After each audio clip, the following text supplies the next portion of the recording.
दो मिनट के लिए, 2 मिनट No, के लिए। please. और युवाओं मेहताब साहब। के लिए सभापति महोदय, जिस तरह से हमारी सरकार ने किया, तो मैं कहना चाहती हूं कि जो नेता कुछ Please. नरेंद्र से देश में चंद हो जाएं। Chairman sir,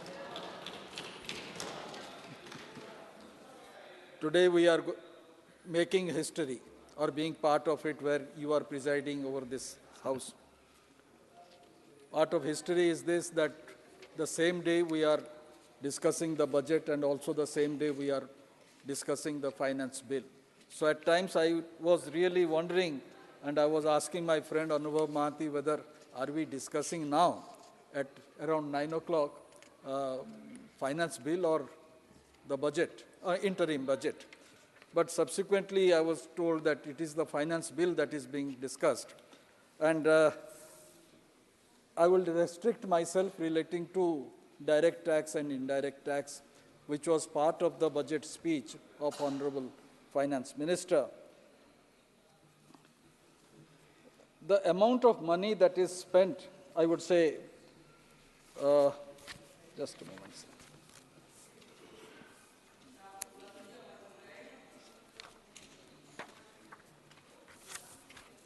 Just 1 minute.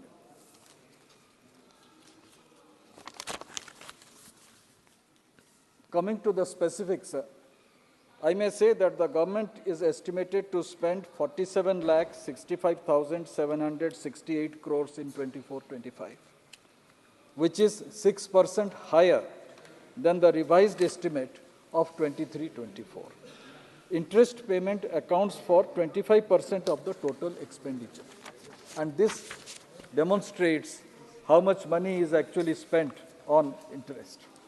40%, and that is 40% of our revenue receipts.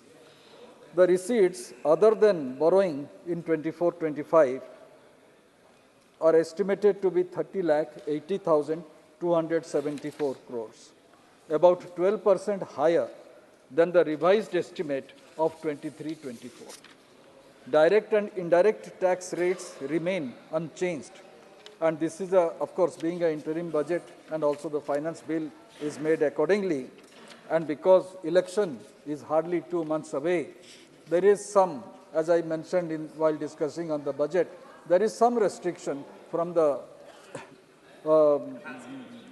spirit is that we have to comply, or the government has to comply according to the Election Commission's Code of Conduct. Whereas in letters, of course, it is not reflected in this bill, but the spirit is a welcome step. Tax benefits for startups, sovereign wealth funds, and pension funds, and some IFSC units been extended to March 2025. And these are the announcements of Honorable Finance Minister during his budget speech. I would say, while going through the bill,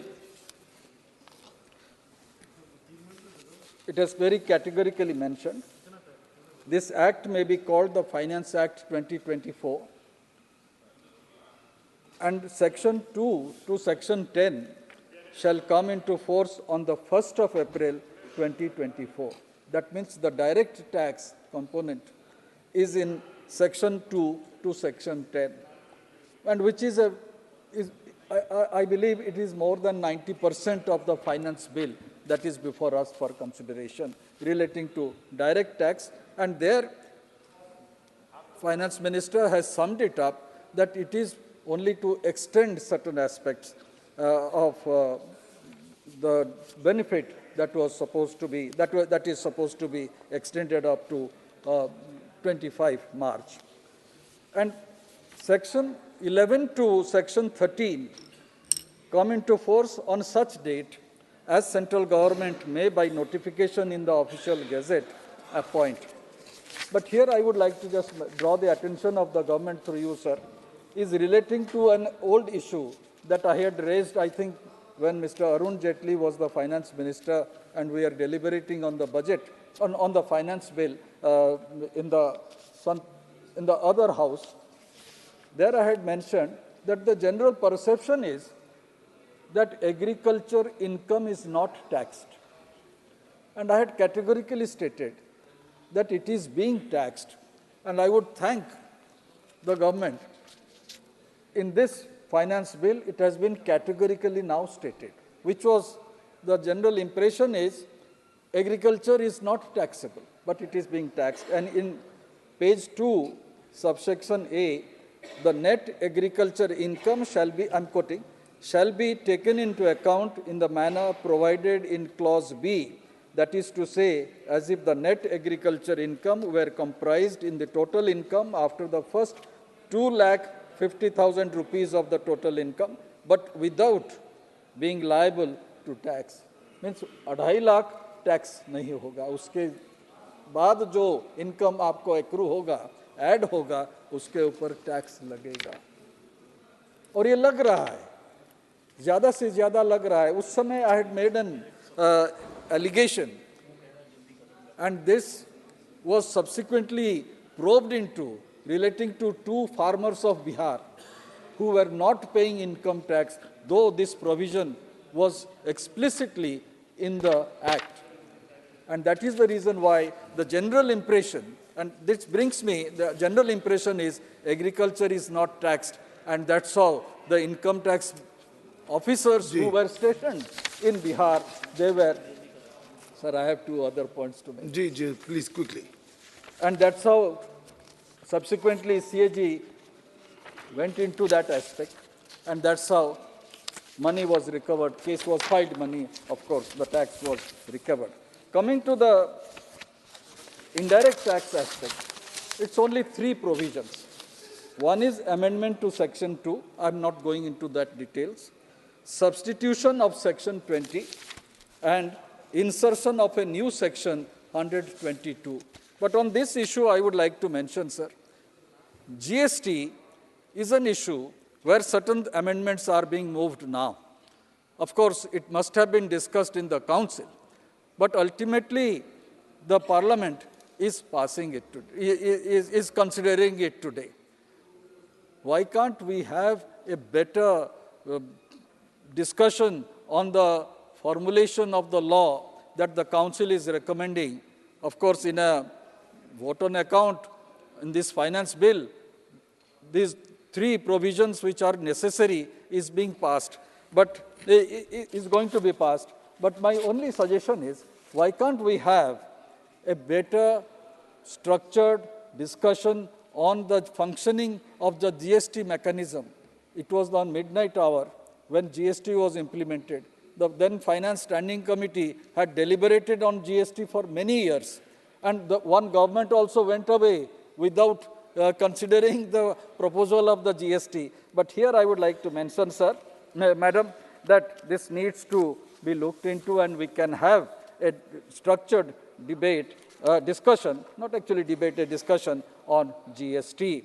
Finance Minister has announced withdrawing outstanding tax demands up to 25,000 rupees in disputed cases pertaining to the financial year 2009-10 and up to 10,000 from 2010-11 to 2014-15. This move is expected to benefit about 1 crore of taxpayers and will help reduce the backlog of disputed tax significantly. This is actually is a very good step. It's a welcome step. Though देर आए दुरुस्त आए जैसे हिंदी में कहा जाता है. But here I would say the department is also being benefited because large amount of money also is being spent to consider these cases, and which has been continuing since 1962. And that is the reason why I believe the government has taken this decision. A large number of petty, non-verified, non-reconciled or disputed direct tax demands, many of them dating back as far back to 1962, which continue to remain in the books, causing anxiety to honest taxpayers and hindering refunds of subsequent years. I believe this is a welcome step, and wholeheartedly the House would support this provision. The direct tax system is a very subjective system, and that is very subjective in nature. An attempt was made to codify the income tax, but subsequently it became so cumbersome that the government thought that let us not implement that. Let us continue with the old income tax with certain provisions bringing in. Provisions are interpreted as per the sweet will of the income tax officers. And one provision can be interpreted in two ways.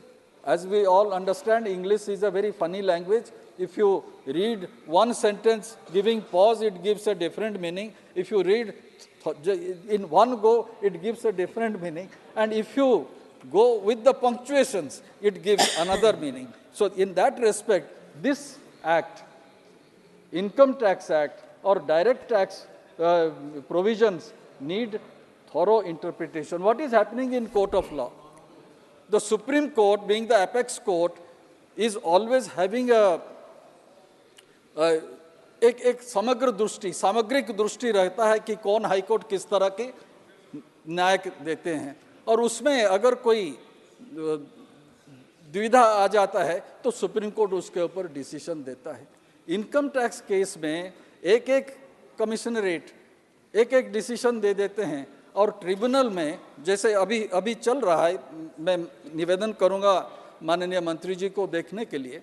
2016 में demonetisation हुआ, उसके बाद case file होने लगा 2018-2019 में. कोई decision income tax officer के level पे आया नहीं.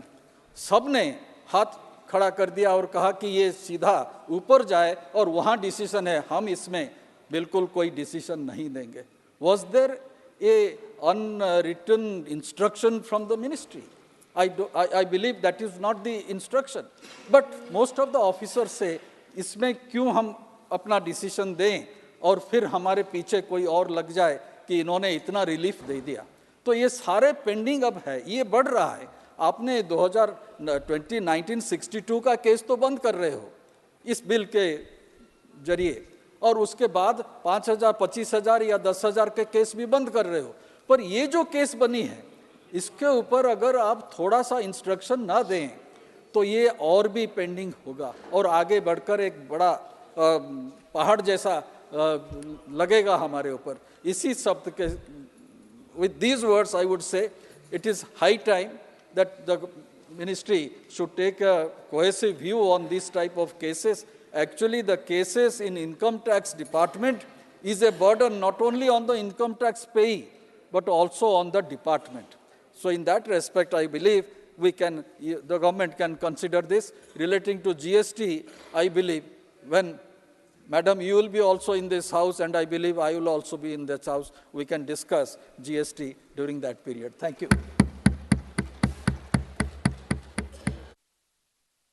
Thomas ji. Thank you very much, Committee में भी है ये.